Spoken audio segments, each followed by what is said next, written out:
বিজ্ঞাপন দিলে খাওয়া ফ্রি হয়ে যাবে, এরকম একটা যে কমেন্ট পাবো এবং এতটা যে কষ্ট পাবো আমি কোনোদিনও ভাবিনি।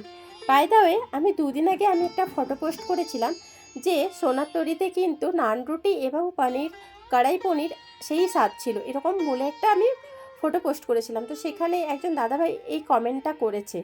তো সত্যি কথা বলতে এই কমেন্টটা পেয়ে আমার ভীষণই কষ্ট লেগেছে। তাই ভাবলাম একটু তোমাদের সামনে তুলে ধরা যাক যে আমি কতটা ফ্রিতে খাই। তো প্রথম কথা বলি, আমি ফুডি লাভার, বাট ততটাই লাজুক।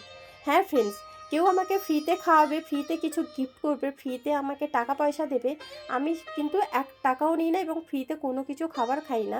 আমার আশেপাশে অনেকেই নিমন্ত্রণ করে খাবার জন্য, কিন্তু আমি কোথাও খেতে যাই না, কারণ আমার প্রচণ্ড লজ্জা লাগে। বাই দ্য ওয়ে, আমি কিন্তু কাঁথির বিভিন্ন জায়গায় প্রমোশন করে থাকি। আমি কিন্তু তাদের কাছ থেকে না 1 টাকাও নিয়েছি, না কোনো কিছু গিফট নিয়েছি। তোমরা চাইলে অজান্তে গিয়ে জিজ্ঞাসা করতে পারো যে এই অনিতা দিদিভাই কত টাকা কার কাছ থেকে নিয়েছে, বা কোনো খাবারের দোকানে ভিডিও বানাতে গিয়ে কতটা ফ্রিতে খেয়ে ফেলেছে। আমি সেই ধরনের মেয়ে নই যে কেউ আমাকে ফ্রিতে কিছু দেবে আমি সেই লোভে যাব। আমি আগে থেকেই বলে দিই যে আমি কোনো কিছুই নিব না। যা আমি চাইবো যে যাতে আপনার দোকানটায় যদি ভালো কিছু থাকে, মানুষজন আসুক, কেনাকাটা করুক বা খাওয়া দাওয়া করুক, এটাই আমার সবচেয়ে সেরা পাওনা। এটাই হলে আমার আর কিছুই লাগে না। তাই আমি কারোর কাছ থেকে ফ্রিতে কোনো কিছুই নিই না, এখন থেকেই জেনে রাখো। বাট এই যেই কমেন্টটা করেছে হয়তো আমাকে বুঝতে ভুল করেছে বা চেনে না, তাই হয়তো এরকম একটা কমেন্ট করে দিয়েছে, উল্টোপাল্টা কমেন্ট, যেটা আমার ভীষণই খারাপ লেগেছিল। বাই দ্য ওয়ে, তোমরা আমাকে কতটা কীভাবে চেনো, যদি ভিডিওটা দেখে থাকো অবশ্যই কমেন্ট করে জানিও।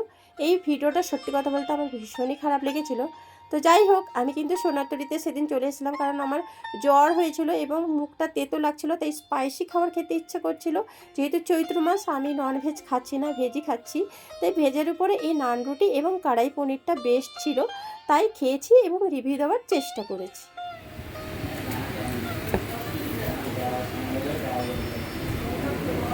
কড়াই পনিরটা একটা টেস্টি, বাটার নানের সাথে জাস্ট অসাম লাগছে।